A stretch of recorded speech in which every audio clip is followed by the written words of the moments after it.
Hi guys, welcome back to the channel. If you haven't seen the previous video, the SBK came out of the box saying 50 miles an hour. We tested that with GPS, we got 35. That was on 2S with the speed pinion. I then took it back out, ran it at 3S with the same speed pinion, got 36 miles per hour. I'll show you that run in just a minute. 36 miles an hour on 3S, and unfortunately, on the return pass, we crashed. Caused a little bit of damage, nothing too glamorous. I got the crash on film. You can see that in a moment. Nothing too glamorous. It was just a small repair, and it was back on the road in a couple of days. Then I removed the stock motor. It's just not enough kV.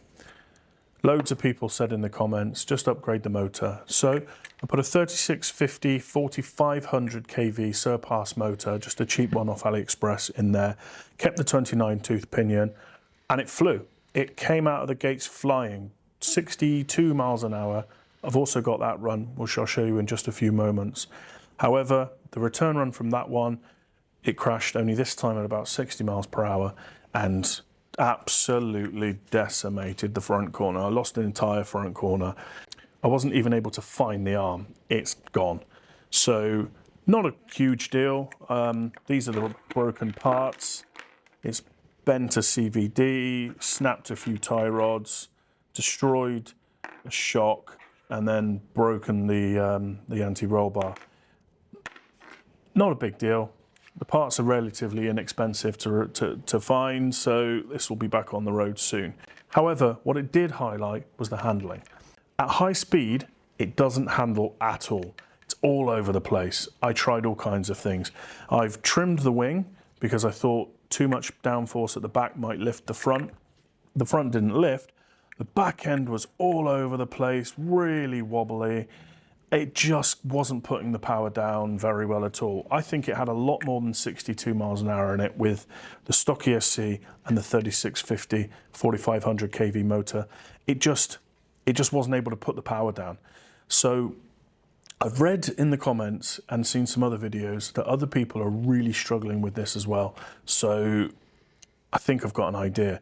Stick around to the end of the video, guys, because I am going to announce the secret modification that I've got coming for this. It's a world's first, and I'm going to run you through my plans for this.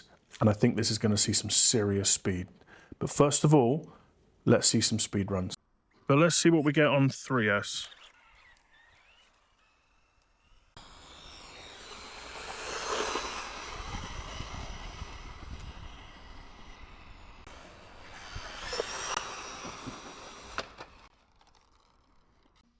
Stop. Read 36. 36 on 3S.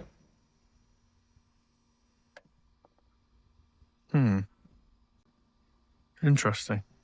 I definitely had full throttle for quite a while then. So there you go, guys.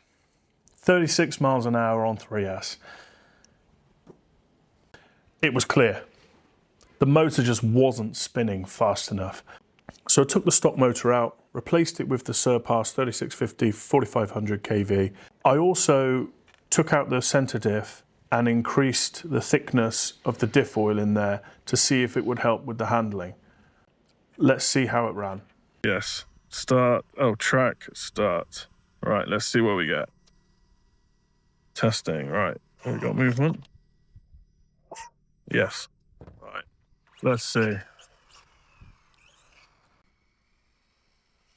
Oh, too much steering. Yeah, that's obscene. That, if I had to guess, I'd say that's 50. I'm thinking 50. Yeah. Let's see what we got. It was, you see the handling, it was all over the place, wasn't it? It was wheel spinning. So my son's just got a gyro. Stop, read 62. Oh, wow. Not bad. That's awesome. That's not bad. That is I'll take that. Yeah. 62. And so there we have it, guys. 62 miles an hour. And I was quite happy with that run, 62 miles per hour. I was expecting 50, 55, but coming in at 62, seeing how poorly it handled, I definitely think there's a lot more in the tank. The handling was shocking. It was all over the place. Just keeping it on the road was tough. And as I mentioned earlier, unfortunately, on the reverse pass, it did hit a curb at 60 miles an hour. I didn't get that on video, annoyingly, but it is what it is. Now, we will be back on the road with this very soon. The parts are on their way. In fact, I think they're coming today. So this whole thing's got me thinking. We need to fix the suspension. I think it's too soft. And then tyres. These tyres have got to go. I've got to put foams on there if I'm going to push this to the speeds that I want to push it to. Had a look this morning at Brian's RC Stuff channel. He's been doing some crazy speeds with these. I think he got 99 miles an hour on one of his runs. Incredible with this platform. And he's even running the metal version, so it's impressive. He's put 100 mil foams on his, which I think I'm going to have to do. So I'm just going to start looking for the right 100 mil tyres. I've already ordered the 12 mil to 17 mil hex hub adapters. Is that what they're called? I don't know. Ordered those. Going to pick up some 100 mil foams for it, and I think that's going to help. However, I do have a secret to tell you, and a modification that I've been hinting to for a while. So let's go over to the computer and take a look together.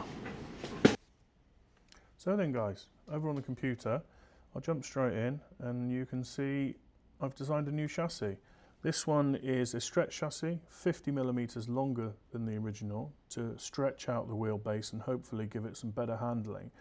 This one is going to be made of carbon fiber, and then you'll see there's a notch out here which actually accepts 7075 aluminium toe kick. And that, I believe, is why the carbon edition of the OT and the SBK are not carbon chassis, because you just can't bend carbon fiber. You'd have to create a mold and form it, and that would just become really, really expensive.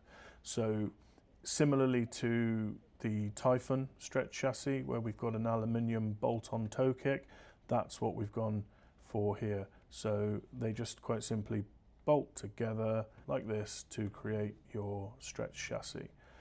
Also designed extended top deck or extended chassis braces.